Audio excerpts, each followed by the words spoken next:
This is Jamie Dyer welcoming you to another edition of the Quo-Cast, and I'm joined today by Joakim from the band Sound of Status. They are returning to Butlins in Minehead for the Status Quo fan club convention, which is taking place in September. I've spoken to you before, back in 2019, August to be exact. The episode is still there.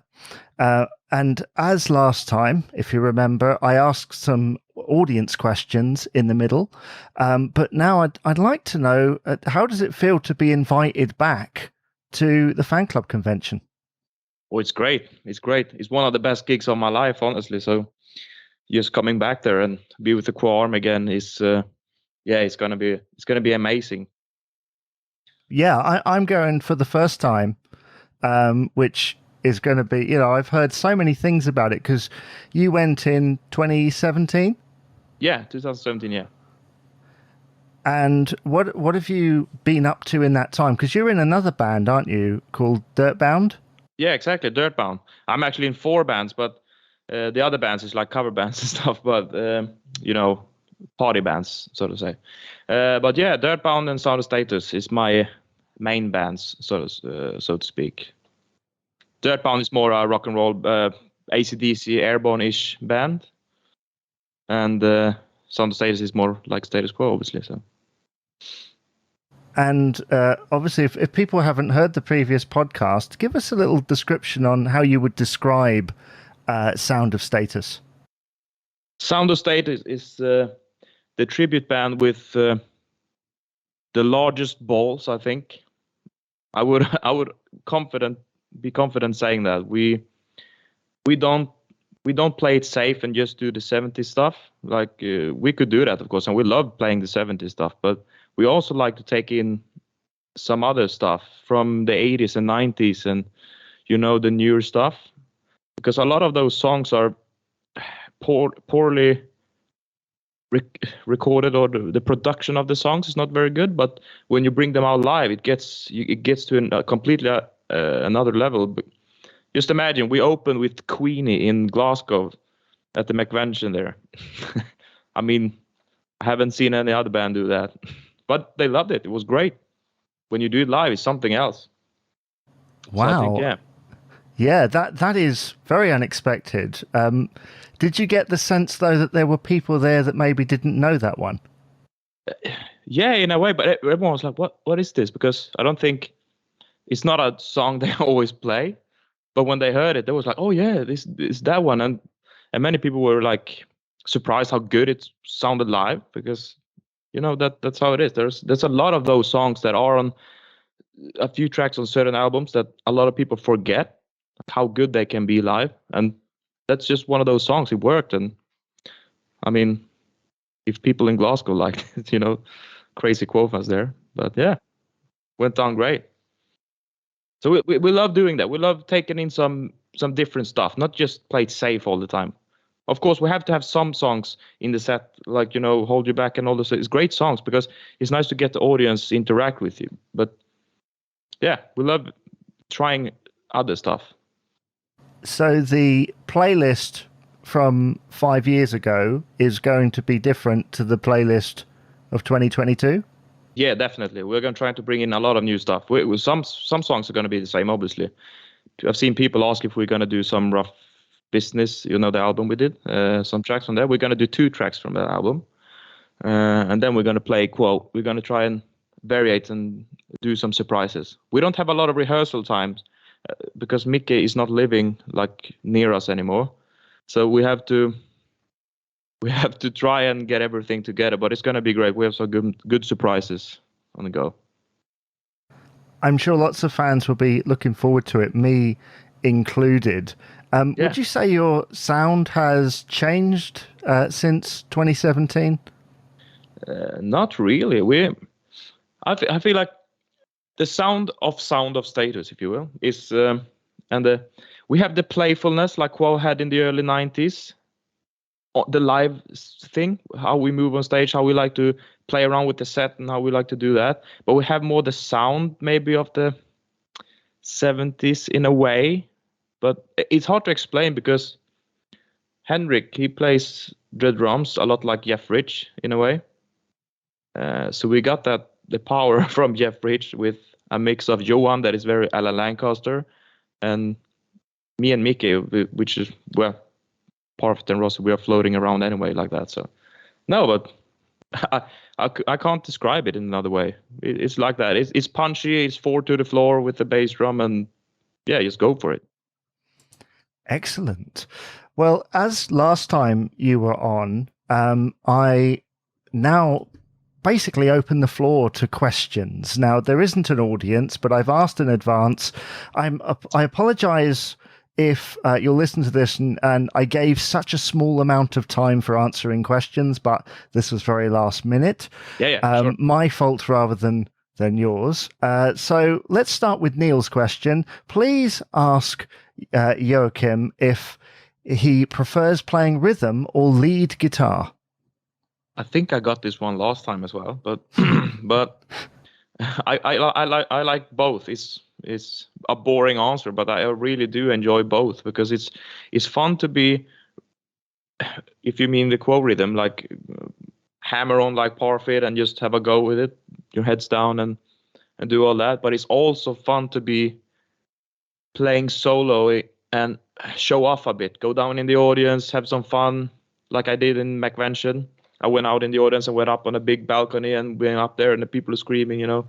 I love that as well. It's fun to have the attention of playing solo in that way. So yeah, I like both.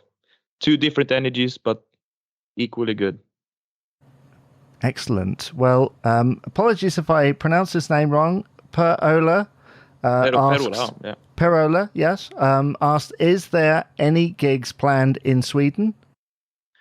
Not at the moment. We have one on a cruise, but since the corona was, the gig got cancelled. All the bands that was going to play there is like a tribute boat. Different tribute bands play, like Kiss tribute, ZZ Top, I think, and yeah, you know. But it got cancelled, so we don't know yet when the next date is going to come up. But nothing else planned at the moment because the band has been on ice as well. I've been doing my thing with Dirtbound and yeah, and the corona, obviously, we haven't been able to play. So we don't have anything yet, but maybe we will have something coming up soon. At some point, I'm sure. Yeah. Jason Hodgson from Barrel and Squidger wanted me to ask you, and it's quite a long question here, so bear with me. Based on where Barrel and Squidger Records have been shipping multiple copies of your vinyl LP to, it would appear that Sound of Status are huge amongst the Latino communities of Staten Island, New York, and Long Beach, California. How does an independent cult Swedish band begin to explain that kind of global reach? Oh, shit. I have absolutely no idea. It's very funny how that is. And we have also seen a lot of those records on eBay for ridiculous prices, but you can still buy them new with our signatures on for cheaper than they put it up on eBay, and they still get sold on eBay. I don't know how. I've discussed that with Jason as well. We really don't know how that is. Why is that? I'm not in a strange cult or something, like trying to get them to buy it, but no, it's rock and roll, I guess. And you click around on YouTube and Spotify, they get you suggestions and they found us, whatever. I don't know. That's the only explanation I have. Are you planning any new material, like a new album? Not a new album, but because I have a lot with Dirtbound right now. That's my main focus, just playing my own music. But we have. We were gonna try and record a single before the convention, but I don't think we will be able to do that. Maybe we can do it, but I'm not sure. But of course, we are gonna in the future do some more music together. It's just finding the right time for it. That's what it is. Well, we've all been following your journey for over 5 years now, and one person wanted me to mention him, and he wanted me to say hello to you. Oh, is it Terry? It's Terry. Yeah. Yeah. Well, yeah. Terry got another mention. I mean, I've shared this the previous episode I did with you so many times, and Yeah. nearly every time he comes up and he says, "I'm mentioned in this one." Yeah. Yeah, he was one of the first guys who actually got us in a way. I think he mentioned us to, if it was Jay or Yvonne, I'm not sure, but he was one of the first guys like mentioning us, so we got the chance to come over. So he likes to brag about that, and he likes to bring that up all the time, but that's fine. Well, he's one of many in the Quo army. It's quite a tight knit group, isn't it? Yeah, it is. It is. Everyone got their own characters. But yeah, I love it. I love the Quo fans. They are always nice. There's always good vibes. There's no fighting going on. There's no bullshitting, and of course we always have some haters that say, "Oh, you're a poser, you're this, you're that," but that's just going in one ear and out in the other, you know. Well, I'm afraid there is one more question here, and it might just scale into that territory. Oh, they've asked me to ask you two questions, but I think I'll ask you this one because it was the first one that they put up. Mm-hmm. So Dennis wants to know which Quo lineups or members are your favourites. I realise that's a really divisive question. Oh yeah. Musically, what do you say? That's the original four members, like in the 70s, obviously. The best songs came out of that area. I can't deny that. But live, how they jumped around live and doing the live thing, it's the early 90s for me with Jeff and Rhino and stuff, because it was so playful. It was so I don't understand. It was good energy in a way. Of course, they were like that in the 70s as well, but there's not a lot of video footage of. A lot of people say they were best in like around 76, Rockin, or 78, around that time, live, like how they moved around and stuff. But I don't know. For me, it's the late 80s and the early 90s. I think they are the best live. People say they play too fast, and blah blah blah, but I like that. I like a bit of speed. It's live. It's not supposed to be like the studio album. But yeah, each to their own. Well, that's right. You can like different things from different eras, and that's kind of the luxury with Quo, is that you've got all these different things, and you can kind of pick and choose from them. Yeah, exactly. Different day, different vibe. Today I want to hear that Quo. Tomorrow I want to hear something else. It's a energy thing. I don't know. Yeah. So this year, I've been trying to do more kind of milestones on the podcast and asking each guest about them. And obviously, what with it being the 60th year of Quo, I like to go with those 0 and 5 milestones. So I'm going to name some albums, and you just tell me in a couple of sentences what you think of them. Okay, sure. Okay, so we'll start with Piledriver. Yeah. Which is 50 this year. Yeah. It's got the best cover of all the albums, I think. It sets a picture of what hard rock should be. Like even Judas, I think a guy in Judas Priest, I don't remember who he was in the interview, but he said like that was what defined Judas Priest. That's what they wanted to do. Have long hair, heads down, and like go for it. He said that Quo were the first one to bring headbanging to the stage, because people in the audience were going like that, as Rick and Rossi says, but they were one of the first to bring it on stage, like really going for it.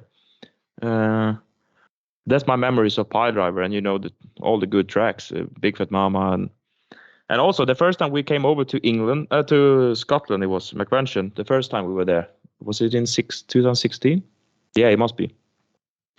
We got our mission to do the whole Piledriver album live, which we did. We played it from each track through. And it was hard to play some of those calmer songs and that, to learn all of those songs. But yeah, we did it and it was fun. All the reasons. I mean, even that must be tricky in itself. That one was the trickiest, I think, to get all the small parts in, because it's a bit of a different amp sound as well on those songs. A lot cleaner. And usually you have your amp cranked, and if you want to clean it up, you just bring your volume down on the guitar, obviously. But yeah, I think that was one of the songs that were the trickiest. Yeah. But it was good.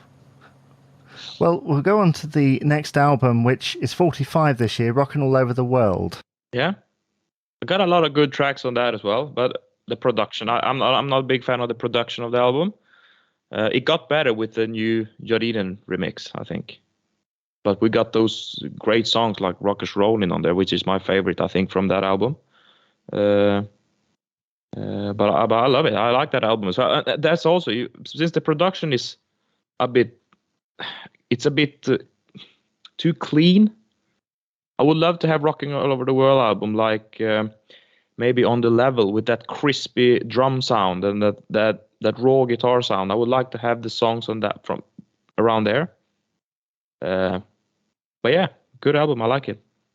Well, Rockers Rolling is probably the only one, in my mind, along with perhaps Hold You Back, that is close to that. But I wonder, I don't. They did play it live, Rockers Rolling, back then. But I don't understand why they didn't keep playing it live. Because when we do it live with Sound of Status, it's such a kick playing that live. I remember playing that from the convention and the Mech convention and all the other stuff. It's a real rocker, and Mickey sings that great. Like he really sings that good. Yeah. Now let's go to the next album, which is 1982, which is 40 this year. Which one did you say? 1982. Oh yeah. Okay, yeah. I Should Have Known. I like from that album. It's good, but it's one of those albums I think when it's got down a bit, it's not as good as a lot of other stuff they've done. They got some good tracks on there, but it sounds like some songs they're trying to be more mainstream in a way. That's when it's trying to. It doesn't feel as free anymore. Yeah, I can't explain it in a better way. I think it's not. It's good, but it's not. All the Quo albums got something that is good, I think, but I don't know. That one is not an album I go back to a lot.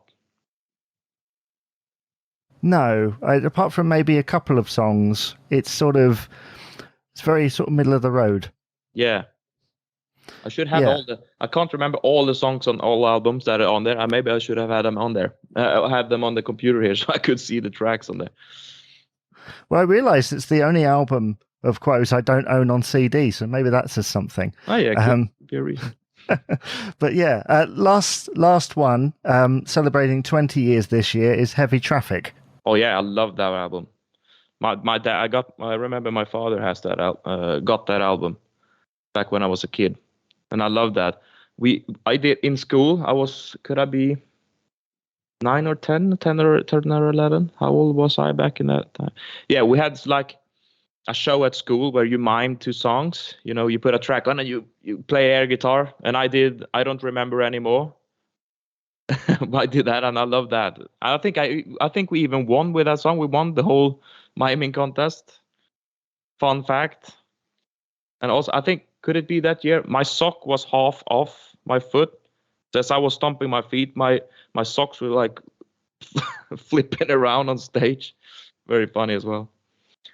Yeah, but I remember that's my biggest memory from that album. Playing, I don't remember anymore.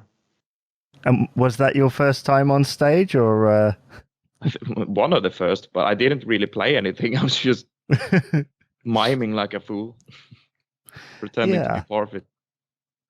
Well, thank you for giving me your insights into those albums. And if anybody is interested in being a guest on the podcast, I will do that with you as well.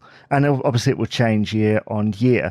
So back to the convention, obviously being a fan, you must be like, it's like being a kid in a candy store, right? You absolutely, you must be really looking forward to just the convention itself, seeing all the other bands and stuff. Yeah. Obviously, yeah.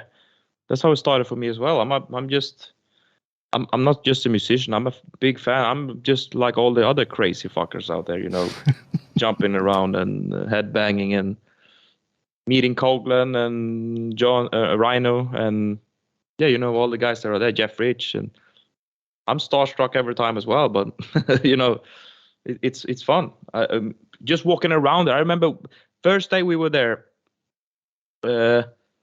it was like I was like I am like all the other. I'm not saying that, but after we played, you know, you went from nobody knew you to everyone knowing you, like wanting autographs and pictures and talking to you. You know, I walked 2 meters and some guy or girl is coming up and want to have a picture. Or it's great. It's great. I love it. So I look forward to come back and yeah, you're seeing everybody again and get the Quo flu like everyone got.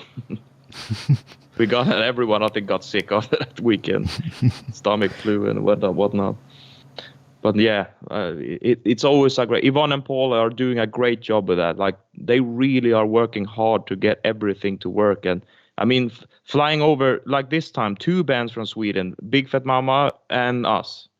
I mean, that's dedication. Like they are really trying to do a good weekend with this, and they're trying to mix it up. I see some people blaming like, why don't you bring those guys? Why don't you bring those guys? But it's all about mixing it up. You can't have everything the same year, otherwise it wouldn't be the same. If you had the same bands every time they have the convention, it wouldn't be the same. So they're doing such a fantastic job. Like without them, we wouldn't have this big fan club like we have today. The community we have. It's a very few bands that have that. Do you think that those people saying, why don't we have them again, do you think that are they people who've been to the convention before, do you think, or are they the people that are seeing it on social media and thinking, I want to experience that, but I missed it? Could be that as well. I think it could be. I think it's both, honestly. We all have our favorite bands, so of course we want to see them. But it's a bit like this with tribute bands. I think it's funny. When we played, everyone was talking about us like for a couple of like a year or two. And then the next band comes up there as being great. Now they are on the top, and everyone is talking about them. Then the next band is coming. Oh, they're talking about them. They want them to come back all the time. It's funny how it is. It's just whoever played the last time, they are up here now, and everyone is talking. Everyone wants them to come back, and everyone's that. It's just how it is, I think. But. And what I like with us tribute bands, we all have different approach to how we are doing it. Some bands are very like, we want to be 70s, we're going to do just that. And then we have us on the Status, we are broad. We are very broad. We do it our way. We're not trying to be just like this or just like that. We do it our way. And then we have other bands that are playing the more modern stuff, like Heavy Traffic. They do that Setlists from 2006, I think. They play a lot of songs from that area, and I that's what I like. We have a good mix with that with the Quo bands. If you want 70s stuff, you go and see Status Quotes and Big Fat Mama. If you want a mix, you see us. If you want, it's good. Yeah, I was going to ask about set lists. Like you're talking about all the other bands that are out there. When you're playing at a convention like that, it might have changed, it might be different. When you played last time, do you get each other's set lists and kind of work out, or is there a chance that you could choose a song and another band are also planning to play that?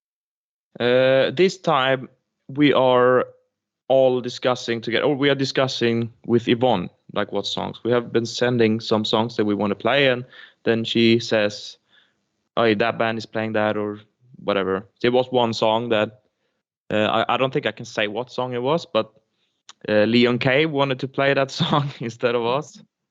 And I said, yeah, they can play it if I can come up and sing.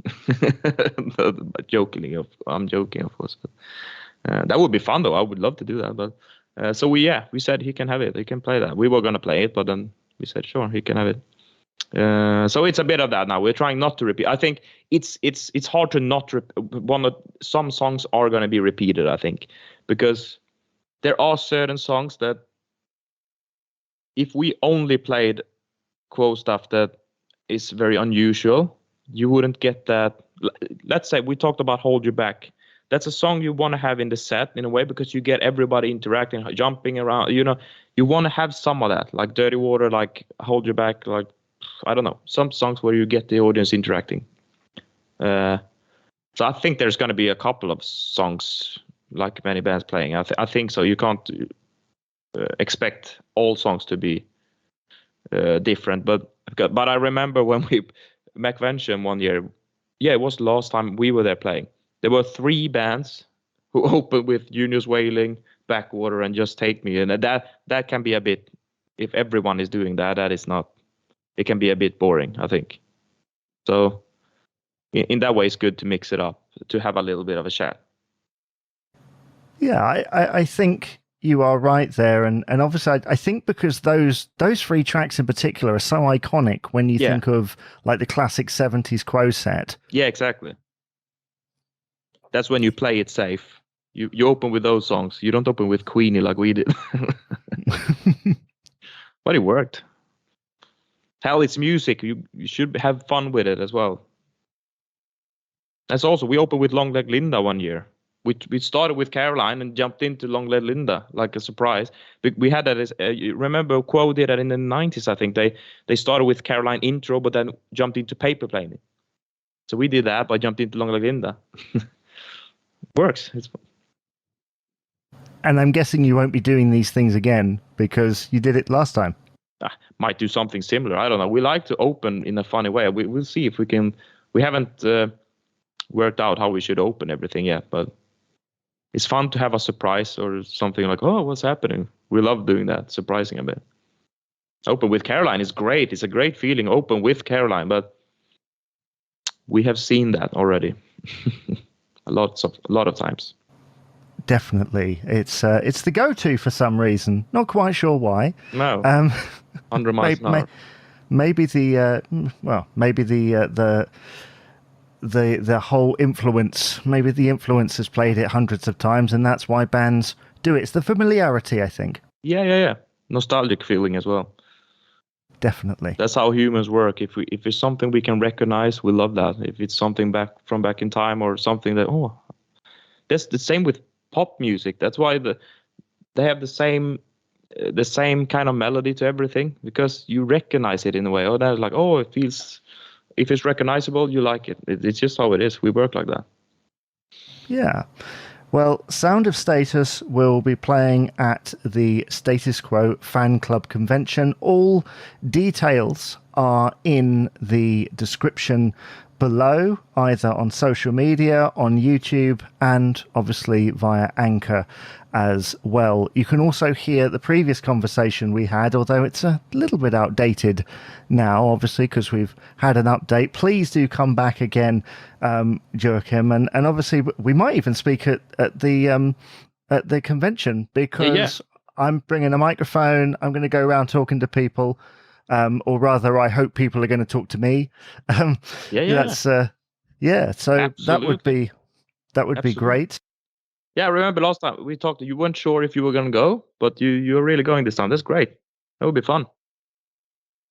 I know it's such a surreal feeling, because to go back a little bit before we finish, I basically watched you on YouTube in my teens, like 15 odd years ago. You used to play guitar videos. I would do very similar, but nothing to the standard of you. And then there's another guy, Christopher Fernahue, who's playing with Dog of Two Head. Yeah, I saw that. Yeah, it's fun for him getting into a good band. Like I'm very happy for him, because I've seen him on a lot of Quo parties and stuff. He brings his acoustic and he's going nuts.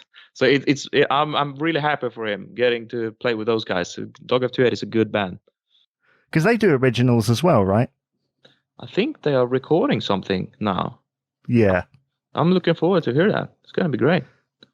Yeah, me too. But the surreal thing is, obviously, I used to watch him, I used to watch you, and obviously I used to do it myself. Yeah. And then we have, this situation where we're all going to be knowingly in the same room. Because I think we were in the same room once in 2013, Hammersmith. Because we were, obviously, yeah. Chris came up to me and he said, Joakim's in the pub with a pint or something. I was like, well, I was just in there. So, it's so bizarre, to think all this time later. Doesn't mean anything to anybody else, but to me, it's but like... to us, but to me as well. I remember you, I remember him, I remember it was us. Like, it was only us doing that. We were very early. This is in 2006, 7, 8, I think, something around that time. it's very early. Like everyone, it was not a lot of stuff out there. And I was even the first to upload the Status Quo, some of the first Status Quo is Roll Over Beethoven and the stuff that Quo played. I think that's got millions of views today since I uploaded that. I think I got 5,000 subscribers on that account almost. But that's not me. Mainly it's because of Quo, I think. Yeah, it's all that time ago. Wow. Well, Yeah. like I say, Sound of Status are playing. How much are you looking forward to it? Oh, mega. It's gonna be awesome to be there again. Excellent. And as Rick says, unleash some energy. Well, Rough Business, your album is still available on Barrel and Squidger Records. You can stream it and stuff. Yeah. Again, I'll leave all the details in the description below. I'm giving myself a lot of work, but never mind. Thank you so much for joining me on the podcast once again. Yeah, and thank you. Thank you for the interview. It's always fun.